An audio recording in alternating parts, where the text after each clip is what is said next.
Now I want to get Psalms 51, and just to add to that real quick, Psalms 51 verse 5, and this is King David. All right, he says, "Behold, I was shapen in iniquity, and in sin did my mother conceive me." Mm. So as soon as you're born into this flesh, you're a sinner. You know what I'm saying? Why? Because the curse that fell upon Adam, came upon us. You know what I'm saying? So we gotta partake of that.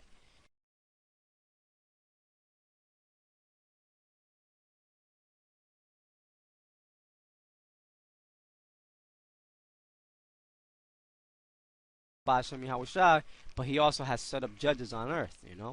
That's right. So now we could, you know, Go back go on. to Right, Genesis, right? right. So we broke down serpent.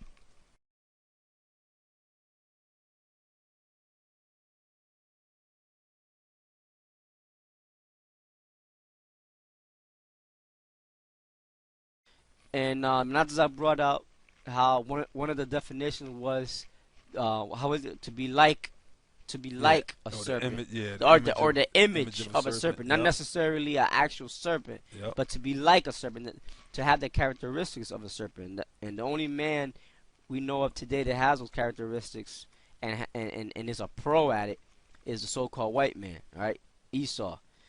And then we broke down the word beast. Which is that old serpent, Right, the devil. right, exactly.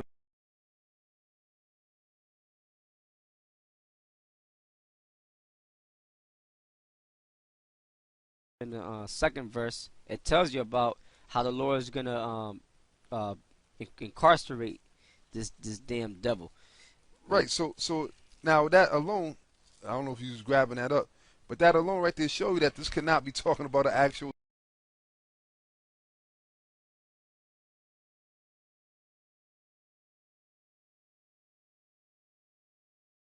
snake. Exactly. It has to be talking about a man, Right. and the man that it's talking about basically is the same spirit that's in the so-called white man.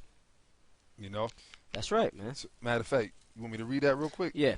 It's the book of Revelations, chapter 20, and I'll go straight to the point. Verse 2. It says, verse 2, Hmm. and he laid hold on the dragon, that old serpent, which is the devil and Satan, and bound him 1,000 years. All right. And that's talking about the time period. It was the medieval period, or the time when Jake was ruling Europe Right. for a period of about 1,000 years. All right, from the time of pretty much from the time of Constantine all the way to the time of the 13th century. Yep. All right, it was a period of 1,000 years, and the Lord, had Jake ruling.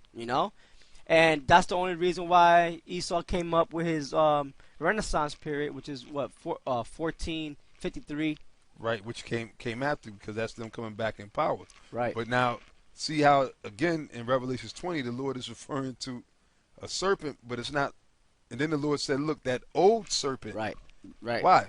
Because as we been bringing out to you, brothers, that same spirit is the same spirit that was in the so-called white man, Hmm. going back to the Garden of Eden. That's right. Which, as we going deeper into it, you brothers will understand it more. So that's the Lord showing you furthermore that that's dealing with an actual man, and as the elder Sakaran just stated, that's dealing with a time in history Hmm. when the so-called white man was under subjection. Because you Right. can't put you ain't gonna put you can put a snake in a cage, but what snake has been bound up for 1,000 years? Exactly. Show me the history on that. That's been locked up in a cage. Yeah. It doesn't make no sense. Yeah. So once again, that's to further show you that it's talking about an actual man. And then the Lord said that old serpent. Why? Why you say that old serpent? Reverting back to Genesis, the 3rd chapter. That's right. So In Esau's world, like let's say in Yale, when you go to Yale, they have like different symbols, uh, um, different levels of learning, and they break it down into symbols, of animals, creatures, and the main symbol, the higher point of learning is their symbol that they have is a dragon. That's their highest level, to be as a dragon. So, which shows what that serpent is more wise than the other beasts that were in the field. You know what I'm saying? So that's the more proof to show you, who Esau is and who that serpent is. That they're the same. They're the same. What you call it? Same creature, so to speak. All right, so we could go ahead. Right. So now back to Genesis, the third chapter. I'll Mhm. start at one again. It said, "Now the serpent was more subtle than any beast of the field, which the Lord power had made. Mhm.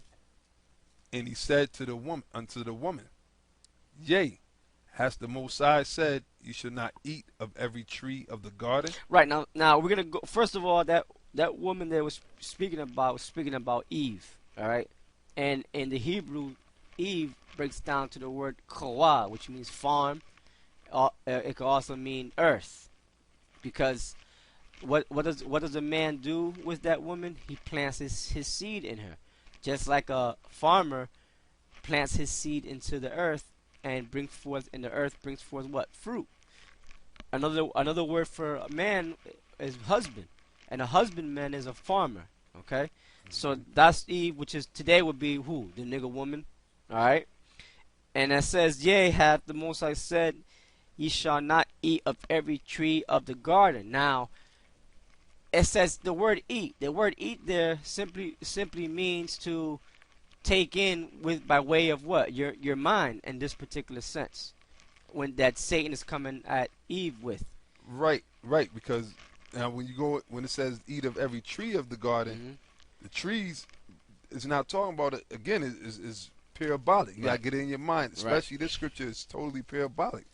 The tree is actually talking about what? Men. Actually, the other nations. You see, because why? The men are compared to trees. I got the When scripture you here. go, okay, go ahead, read it, brother. This is the book of Ezekiel 31, and I'm gonna start at 8. And Lord willing, because the computer was acting up or whatever, we kind of had to go through some stuff. But Lord willing, we'll get the post production. But you brothers that's sincere, you're gonna be following along. You're gonna have your scriptures out anyway. So go ahead, brother. All right, Ezekiel chapter 31, verse 8.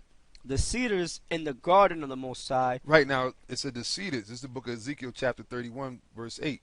Cedar is what? A tree, right? But it's not talking about an actual tree. Right. Go ahead. Could not hide him. Right, could not hide him. Could not hide who? Going back to Adam. Because as you read, you're going to find out that Adam and Eve, right, which was the line that the Most High was dealing with, the man who we was dealing with, they did eat of that tree, Hmm. right? And then it says that the tree could not hide him. Right. It's not talking about an actual tree. Keep that in mind. It's talking about nations, the other nations that were around back then. They couldn't hide Adam when he went off into what? Their philosophy. Like the brother said, when they said they eat of every tree, meaning what? The intake from what? Those trees, from the other nations. What was the fruit of the other nations? Their philosophy, That's right. their wisdom, customs. their customs. Going into, that some of them was into astrology. They was into witchcraft. witchcraft. They was into heathenism, Yes. heathenistic custom, Child sacrifice. child sacrifice, not wearing beards, Eating their meat raw. eating it. Yeah, exactly. Because there's nothing new, you know. And also they couldn't hide them because they were different. The Most High created them to be better and different than them other nations. Exactly. Just like how it is today. You could tell Jake from a Hamite. Right. It's a totally different spirit, you know. So that's part of it too. Exactly. All right, and it says the cedars in the garden of the Most High could not hide him. The fir trees were not like his bows. Right. It said the fir trees were not like his bows. It's not comparing trees. It's comparing people. Because when you read in the book of, matter of fact, I'll get it real quick, brother. When you read in the book of Deuteronomy, the 7th chapter, to further back that up, right? Is this the 7th chapter or is it the 6th chapter? Dealing with not to mingle in with the other nations. No, not 7. that one. Verse 7, though. All right, I'm going to read it in verse 7. It's Deuteronomy chapter 7, and I'll start at verse 6. It says, For thou art in the holy, this is the Lord speaking to Israel now. Right. It says, For thou art in the holy people unto the Lord thy power. The Lord thy power hath chosen thee to be a special people unto himself above all the people that are upon the earth. So back in Ezekiel where it said their bows couldn't be compared to the other trees, because Right. why? The Lord like the elder Zechariah said, the Lord made Adam better than the other nations that Right. was around him. That's why they could not hide him. The Lord already, he stood out like a sore thumb. Hmm. It says to be a special people unto himself above all people that are upon the face of the earth. The Lord did not set his love upon you nor choose you because you were more in number than any people, for you were the fewest of all people. Right? And Salaki real quick.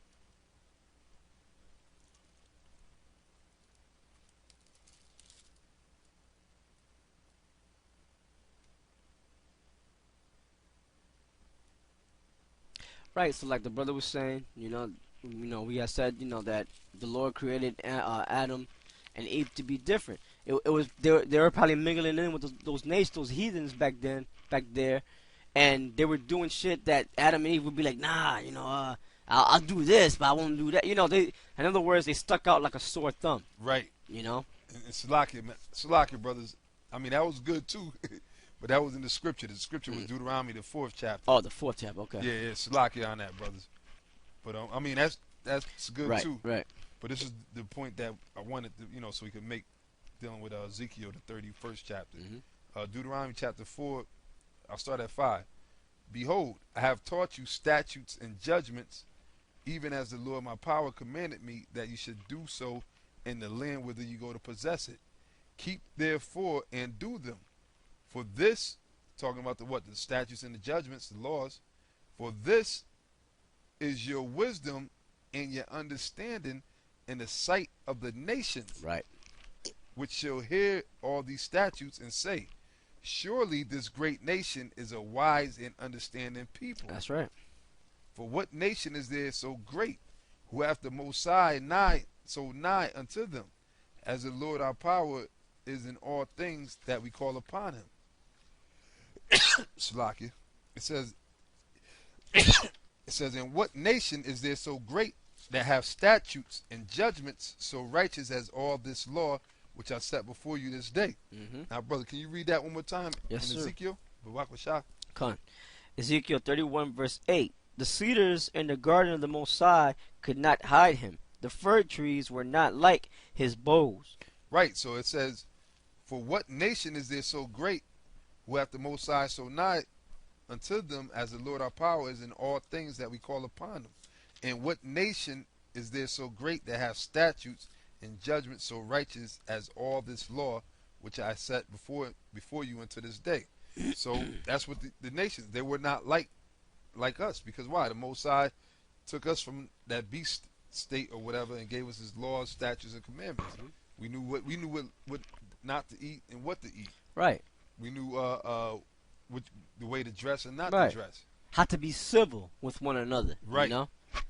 We knew what to sacrifice unto the Lord Right. and what not to sacrifice. Exactly. Now I wanted to bring out and the reason why the other nations knew that the Lord was with us, because what we did was we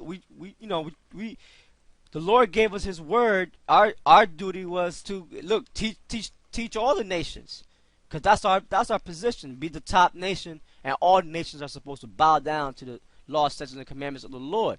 So we're supposed to teach all nations, that way they bow down to us, and overall they bow down to the Lord, because we bow down to the Lord, and that's the order of things. That's how it's going to be in the kingdom. So I wanted to bring this out in book of Josephus, dealing with Abraham, because that's exactly what Abraham did. And at the end, guess what they said about Abraham? Look, just like the brother read in Deuteronomy the 4th chapter. Like, look, the Lord is with this man, and they started following the ways of Abraham. And again, keep in mind, this is talking about those trees that was in the garden with Adam. That's right. Okay. Yeah, don't forget that point. Now, this is the book of Josephus, book 1 of Antiquities of the Jews, chapter 7. All right. The subheading or the subtitle is how Abram, our forefather, went out of the land of the Chaldeans and lived in the land called Canaan, but now is called Judea. Number 1, paragraph 1. It says, now Abram, having no son of his own, adopted Lot, his brother Haran's son, and his wife Sarah's brother. And he left the land of Chaldee when he was 75 years old, And at the command of the Most High went into Canaan, and therein he dwelt himself, and left it to his posterity. He was a person of great sagacity. That's talking about Abram or Abraham.